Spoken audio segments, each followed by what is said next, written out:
Emanuel Wilson had close to a 0% chance of making an NFL active roster going into this preseason. It seemed very unlikely that he would be able to dethrone Packers' Patrick Taylor as the running back 3 in the Packers offense after being signed as an undrafted free agent. That did not stop him from showing out this preseason and taking advantage of every opportunity that was given to him. The hard work and opportunistic ability Wilson showed paid off as the former Division II All-American secured a roster spot earlier this week with the Green Bay Packers as their running back 3, and if he continues on this trajectory, may be a future superstar in the NFL. But how'd we get here? Stay tuned to find out. But before we get into this, if you enjoy football content like this, make sure to leave a like and subscribe. I'm planning to release multiple videos a week this season. Also, comment on who you want me to cover in future videos and who your favorite feel-good story this preseason has been. Emanuel Wilson was born on August 5th, 1999 and grew up in North Carolina. He played high school football at North Mecklenburg.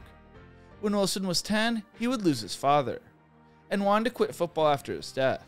His mother would share some words of wisdom that would change his life forever. Wilson told the media, "My mom told me, you can't stop just because he's gone. You've got to keep going. He's always in your corner, always going to be there in the end zone.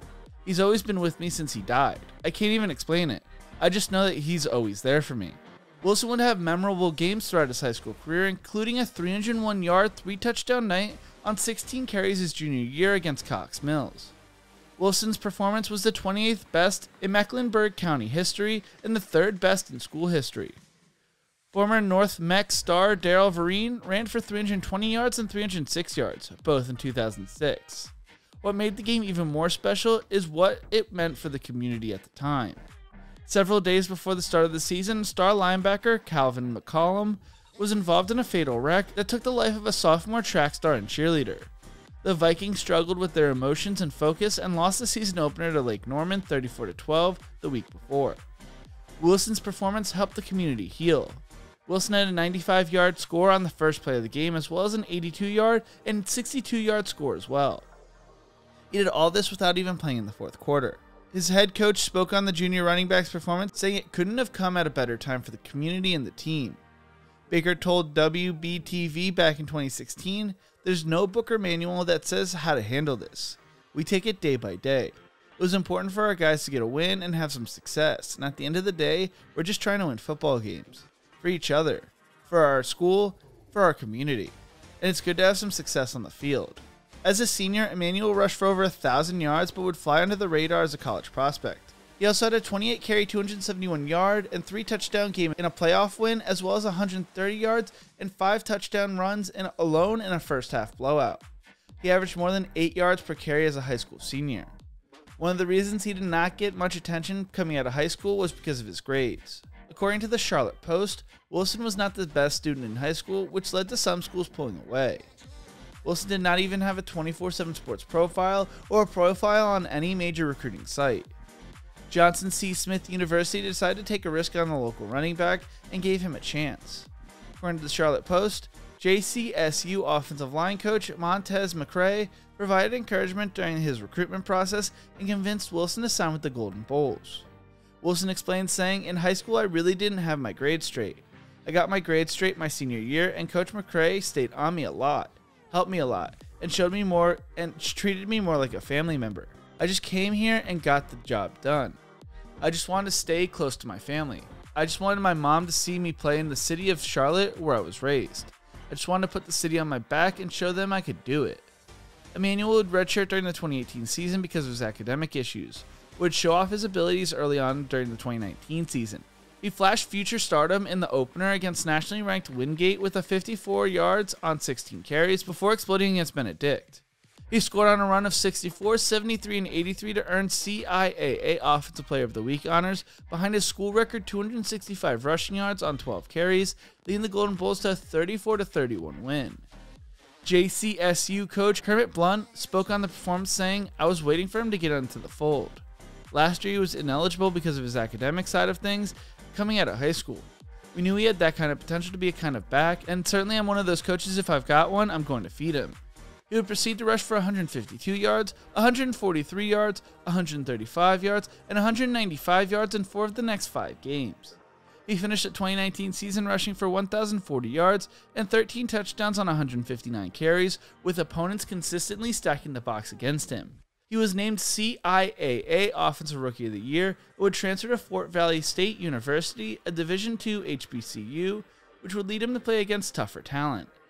In 2021, Wilson played in 7 games, rushing for 835 yards and 7 touchdowns on 147 carries. Wilson was named to the All-SIAC second team after leading the SIAC with 119.3 rushing yards per game and 7 rushing touchdowns. He started the 2022 season off with a bang, rushing for 262 yards and 2 touchdowns on 20 carries against Tuskegee, and finished the year rushing for 1,371 yards and 17 touchdowns on 209 carries. He rushed for 163 yards and 3 touchdowns against Clark Atlanta, and 221 yards and 3 touchdowns against Albany State. Wilson ranked in the top 10 in the country in total rushing yards and rushing touchdowns, while also being the first Fort Valley State running back to rush for 1,000 yards in a season since 2004. He helped lead the Wildcats to an 8-2 overall record, a 3-game improvement over the previous season, and was named SIAC Offensive Player of the Year and Division II Second Team All-American. He was invited to play in the NFLPA Collegiate Bowl. Draft HBCU scout and defensive line coach Gerald J. Huggins Jr. told the Pro Football Network, "Wilson is one of the best running backs in the HBCU football. One can argue he's top 5 in HBCU football and the second best back in D2 behind Jada Beyer from Virginia Union. He has the build to be an every down back at the next level. He showcases the ability to run between the tackles, pass protect, and get yards after contact while also possessing breakaway speed." Wilson's performance at the HBCU Combine earned him a middling 6.83 relative athlete score, and representing scouting reports accurately pegged him as an undrafted free agent. His 4.62 40 time did not help his draft stock either. That did not stop his former head coach from praising him, saying he is humble, God-fearing man that's being recognized as one of the top running backs in the country. He has the talent to play in the NFL, and more importantly, he has the work ethic to make it as an NFL player. We are proud of him, and we know he's going to represent Fort Valley State University and all the HBCUs the right way. I can't wait for him to showcase the world what we already know. A man is the real deal. Wilson would go undrafted during the 2023 NFL Draft and sign with the Denver Broncos before later being waived. A week later, he would sign with the Green Bay Packers. During his first preseason game against the Cincinnati Bengals, the 14th anniversary of his father's passing, he finished the game with 6 carries for 111 yards and 2 touchdowns, including an 80-yard touchdown run. He finished the preseason leading the NFL with 223 yards and 2 touchdowns and 38 carries. Per PFF, Wilson also led the running backs in forced missed tackles with 11 and runs at 10 yards or more with 5 during the preseason. He quickly became a fan favorite, but many felt he would not make the final roster, with many believing Patrick Taylor would earn the spot. Packer Hall of Famer Gilbert Brown felt this would be a major mistake. According to the Wisconsin Heroic, Gilbert Brown said the Packers would instantly regret cutting him because he will become a feature back somewhere else down the line, leaving the kid as special.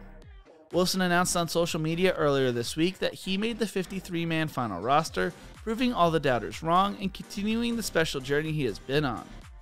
Wilson will be sitting behind Aaron Jones and A.J. Dillon, but their futures down the road are unknown, and at 24, Wilson could be the future. Emanuel Wilson has shown big playability throughout his football career, and I can't wait for him to show that in the green and gold this season. What do you think? How well will Emanuel Wilson do this season, and who is your favorite feel-good story this preseason? Let me know in the comment section below. If you enjoyed this video, make sure to check out one of my other videos YouTube thinks you will love right here.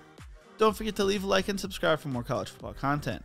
Thank you so much for watching, and as always, remember to embrace the grind.